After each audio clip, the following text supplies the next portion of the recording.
Hello and welcome to Simply Linux.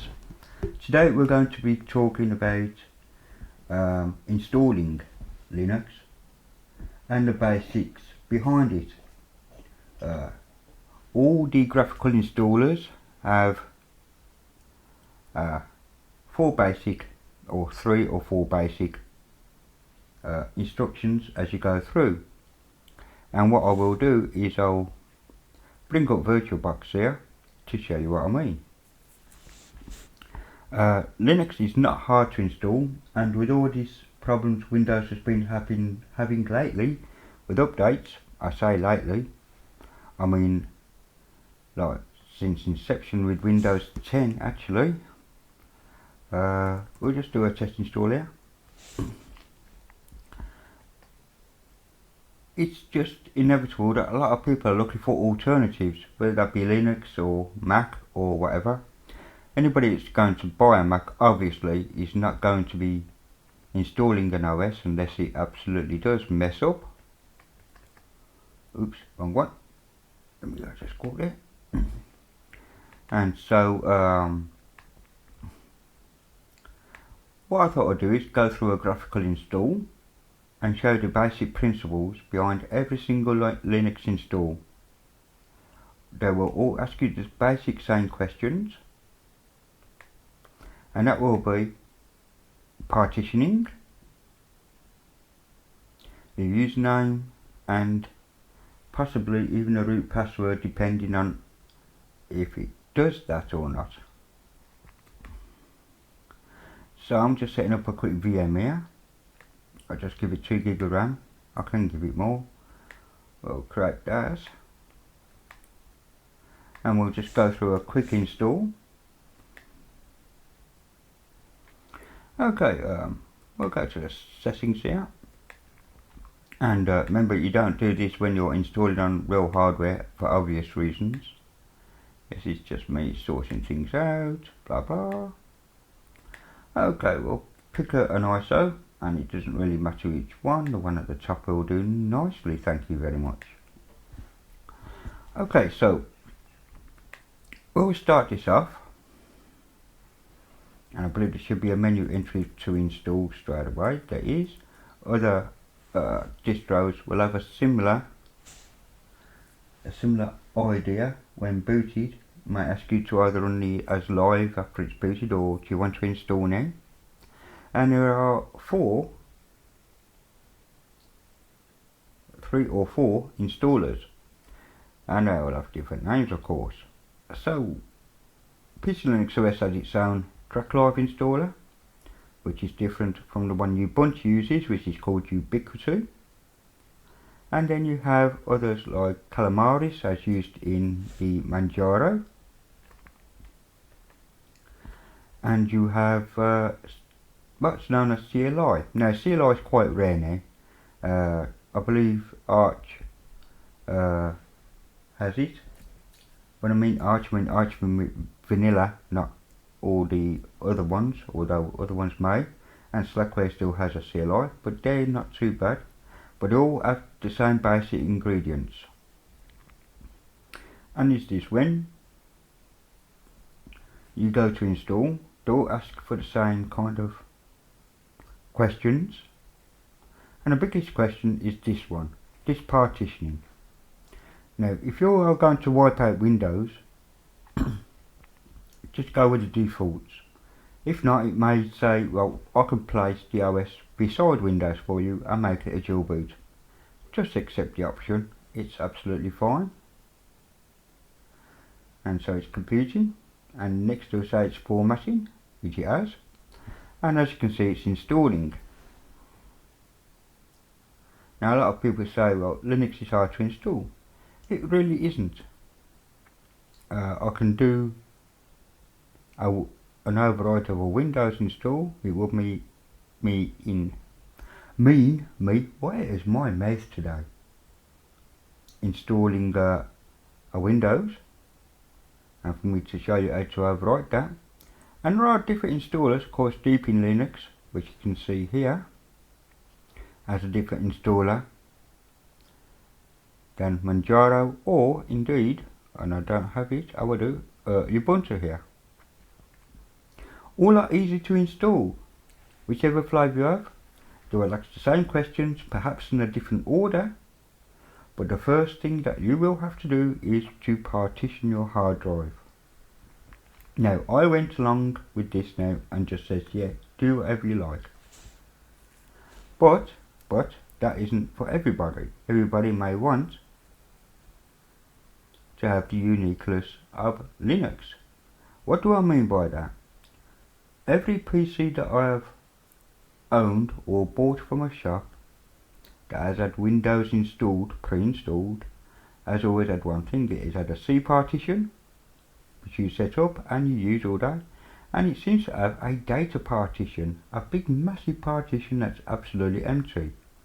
Now you can't really you can use the data partition by moving from your user, your username, stuff over to your documents and so on. Or you can try and mount it, but I'm not quite sure if that's doable. But in Linux you can actually use that extra space as home. Obviously not under the NTFS file system, although I can't see why not.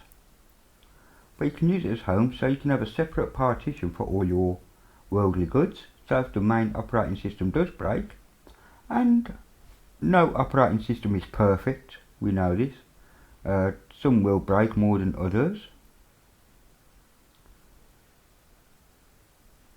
So list all your private stuff will be more or less there. Of course you do backups.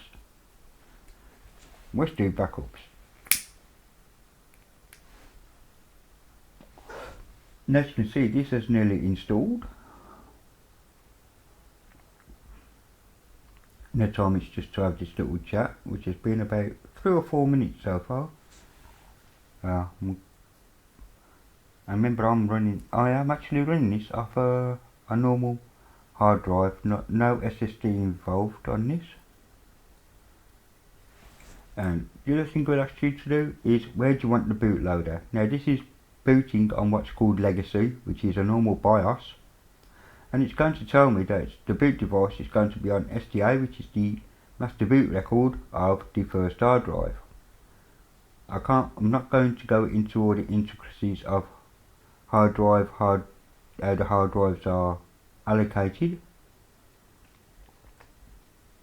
And needless to say that the first one that the BIOS sees, or the UEFI sees, is normally called SDA, the second hard drive SDB, and so on, SDC, SDD, SDE, and the partitions are named after that. So you have SDA1 for your first partition, which is where the bootloader, if you're on UEFI, normally resides.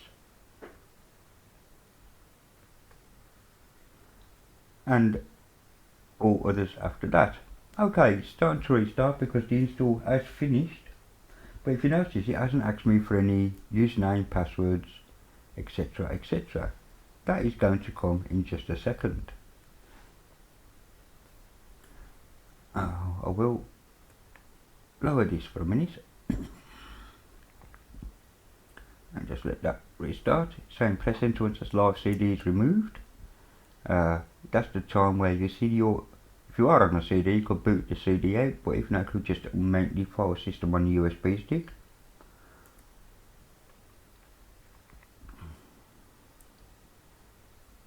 And this is the first time the OS boots. Other installers will ask you for the username, password and your time zone, etc. while it's actually installing, in fact. The Calamaris installer, as I said, does that, and does the Ubiquity. I am not quite sure whether Anaconda, which is the third one I was trying to think of earlier, Anaconda is the one for Red Hat and Fedora. So we'll just set up the time zone here, and it's asking me for my root password. Root is your administrator. It does say at the top set administrator, but yeah, the root password is gov mode.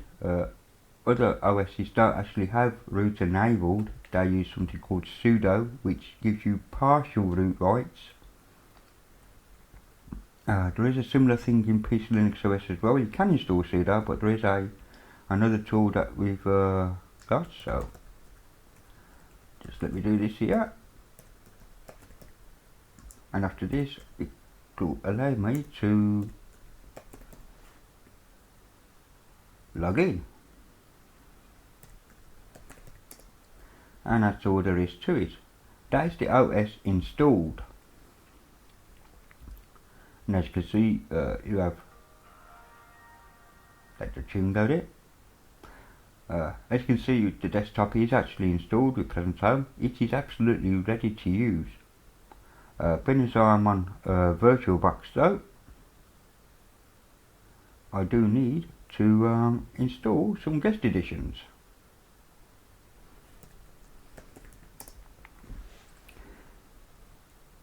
And it's also telling me that there are 346 updates available. But if you have a look at my previous video, 16 years of PC Linux OS part 2, you'll see that I actually updated 1,448 updates.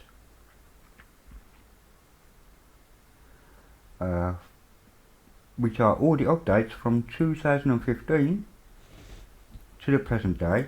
Although there has been more updates than 1,000, it was just that basically most of the operating system had to be updated.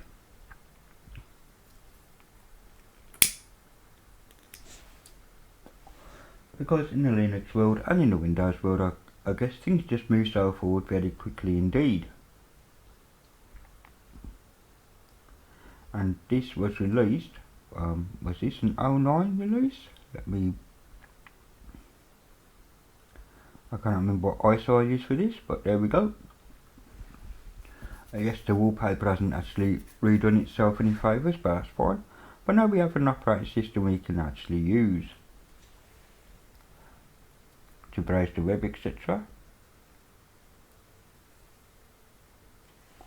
Although I do not have time to update the 300 at this time, you can see that everything is just working out of the box. And GNOME isn't a bad, sorry, not GNOME, sorry, Mate. Someone's going to punch me for that. Mate is actually a continuation of GNOME 2, which is a desktop environment which we're in. And it should be pretty familiar to you Windows users. For those who use YouTube before, or have heard of it, but as a Windows user, we have the applications, which is equal to your start menu. And things are organised differently. In Windows you normally have, and anybody correct me if I'm wrong on Windows 10, where you have the manufacturer or the developer and then whatever's in it. So, but this is more organised. Internet tools, you can expect all internet tools. Mozilla, which is an FTP client, there we go. Firefox Browser Web, Megasync, you've probably heard of. Network Center there for configuring your networks if it hasn't already. TeamViewer you've probably heard of, and Thunderbird, which is a mail and news client. LibreOffice to take care of your office work, whether it be spreadsheets or slideshows, etc, etc. You get the idea. And it all comes absolutely free of charge, no charge whatsoever. All this lovely, lovely stuff. And other distributions will obviously offer their own. So anyway, that's a quick walkthrough of one installer, and soon I will be going through the other installers as well, to show you how easy it is on there as well. Welcome to the world of Linux and ease of use.